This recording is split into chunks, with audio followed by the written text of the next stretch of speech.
Hello and good afternoon. This is TV9 Digital and I am Vishnu Shankar. The breaking news coming in right now is that Karnataka Chief Minister B.S. Yediyurappa has decided to quit. He made the announcement after coming out of the Vidhan Saudha earlier today. Today is an emotional day for Yediyurappa because today is also the second anniversary of his fourth term as the Chief Minister. When he was addressing the MLAs within the Vidhan Saudha, his eyes welled up many times. With me here is Kartikeya Sharma, TV9 Digital Executive Editor. Karthik, usually BJP High Command doesn't take too much time in deciding about leaderships in the state. Yediyurappa's matter went on and on for more than a week, maybe 10 days. What is the backstory? What is going on? See, the backstory is simple that Yediyurappa is a very formidable caste leader. He belongs not to the era of Narendra Modi and Amit Shah. He belongs to the era of Atal Bihari Vajpayee and L.K. Advani. You know, he requires that little rubric of Hindutva. But if you say that can Yediyurappa survive without Hindutva, I think he has cast himself more in the model of a socialist leader of Karnataka. He has got a strong Lingayat base. All he requires is a little bit of other backward caste and extremely backward caste for his vote base. A vote base on which both Yediyurappa and Siddaramaiah fought with each other. That is why the departure took place. Both of them were together at one point of time.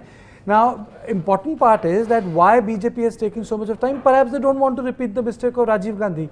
I would like you to recall that Rajiv Gandhi changed Mr. Patil when he was ailing, and he said that we'll have a new chief minister, and he announced it at then Bangalore airport.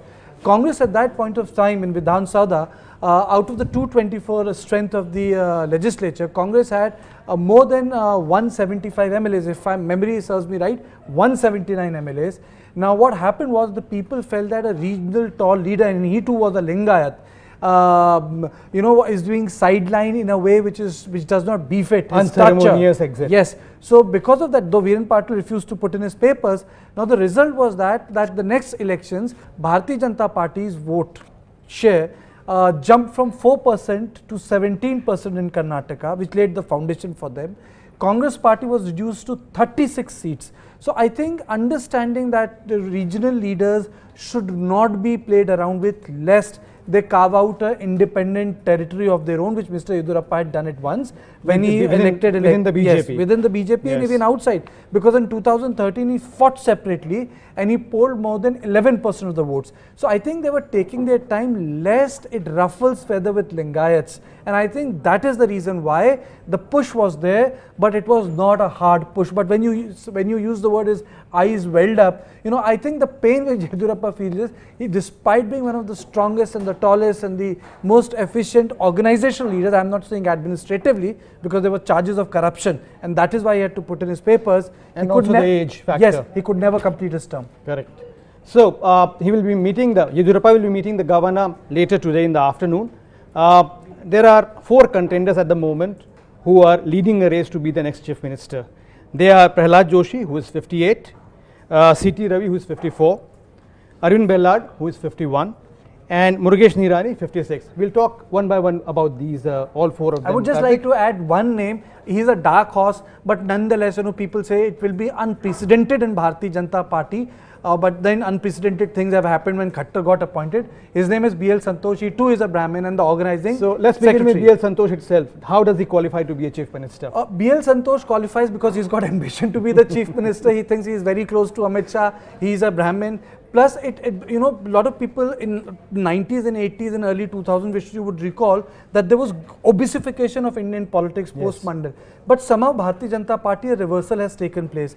They have pushed those leaders which are opposed to OBCs. If you recall, in 2015, you had a Maratha chief minister in Maharashtra, you had a Jat chief minister in Haryana, and you had a tribal chief minister in Jharkhand. What did Bharatiya Janata Party do? They put Khattar, who is a Punjabi, you had Das, who was a Bengali outsider, and then you had Devendra Fadnavis, who had a Brahmin, only 3% votes. Correct. So the whole logic that he's a Brahmin and very Brahmins don't have much say in the politics, it doesn't work. Hemant Biswa Sarma went on to become the chief minister. Yes. He thinks that he is an efficient candidate because he wants to go back to Karnataka.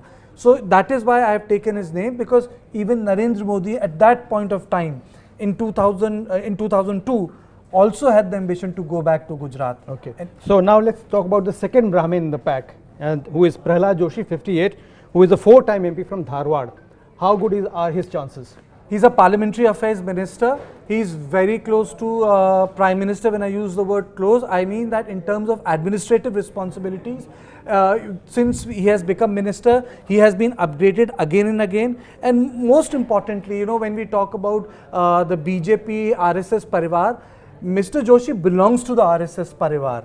He comes from a family, you know, which has been associated and affiliated with RSS. That is a strong point. Another strong point is that he has kept a low profile.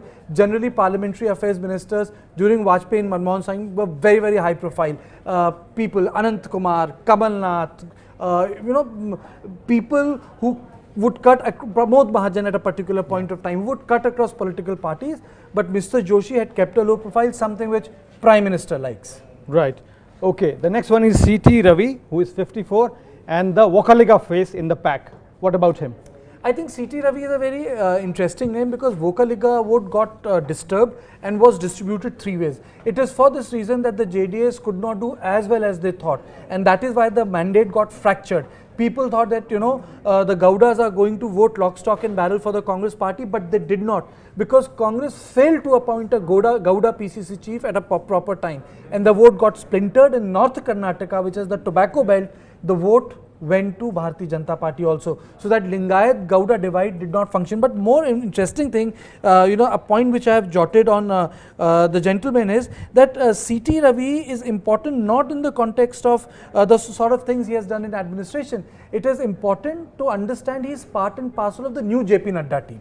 Right. JP Nadda had handpicked 70 office bearers throughout this country. Okay. And he was one amongst them, which means that he is part of that leadership rejig which has been done keeping future in mind. Leader in 50s, you have a tenure of another 25 years till you retire. That is what makes this gentleman a very interesting case. So let's talk about the youngest leader in this pack, Arvind Bellad, who is only 51 and a 2-time MLA from Hubli Dharwad. Yes. Now, Mr. Bellad has one quality. One, his Hindutva politics, and second, I would like to say is that he belongs to a subsect within the Lingayat community, which is Panchmeel sect. Now, there is a demand within the Karnataka that this particular sect within the Lingayat community under the section 2A should be given reservation in jobs. Now, this has been sort of a latent or underground demand of these leaders, because Yediyurappa was able to keep a sort of a tab on it, saying that, you know, let us look at the basic things. So he has been at the forefront of that, which means that even if he is not the chief minister, but he is going to play a very important role in the scheme of things, because ultimately you are not going to leave Lingayat community without representation, which means that not as a minister, but as someone who is acknowledged as number 2, number 3 or number 4 in the cabinet. So let's talk about the 4th in the pack, the last one, actually the 5th one if we include B.L. Santosh. He is also a Lingayat. His name is Murugesh Nirani, who is 56. See, Murugesh Nirani is important because he is again a Lingayat subsect. He is part of that coastal Karnataka Hindutva, I would say, politics, because our understanding generally of Hindutva gets very, very UP and Bihar centric. But if you look at the movement of Hindutva mobilization around Ram Mandir, when Balasaheb Devras was the Sarsanga Chalak, the maximum mobilization took place from the Udupi, Karnataka, Mangalore belt. Absolutely. So these are the people who actually started their political career with that movement, with that yes, absolutely, yes, absolutely. You know, the sort of mobilization which took place from the coastal belt of Karnataka, and these were the very people who were there in 1991, 92, 93 in Uttar Pradesh. Yediyurappa is going, and we have a pack of about 5 who would be vying for the chief minister's seat. What happens to the 18 MLAs who cross over from JDS and Congress now? Now, this entirely depends on what the Congress president thinks of it, and DK Shiv Kumar. Now you would say, why DK Shiv Kumar? And because you see, in this scheme of things, Siddaramaiah is not important, because when we talk about movement of MLAs, money plays a very important role. And the logistics. And the logistics. Well, the logistics is a much more sophisticated word for it. Logistics plays an important role. So DK Shiv Kumar's view will prevail. But my understanding is that if Congress is planning to fish in troubled water, the sympathy will go back to Yediyurappa and Bharatiya Janata Party, because Karnataka is going to go for elections in the next 18 to 20 months. 2023. Yes. So, you know, to form a government, and that too with those who are defected, you will create stability in the state. So, my understanding is that they will wait and watch, though I have been told that Randeep Surjewala, who is Secretary and State in charge of Karnataka, will be on a 21-day tour. So, I think Congress will wait and watch as to what happens in the state. Okay, 21 days are a long time in politics. Thank you, Karthik, for all that exclusive information. So, Yediyurappa is going to put in his papers later in the afternoon, but the politics in Karnataka will continue to rage for some time. Stay with TV9 News for all the important and breaking news. We'll always be there to tell you the first thing and the most accurate thing. Thank you for being with us at this moment. Bye for now. Goodbye.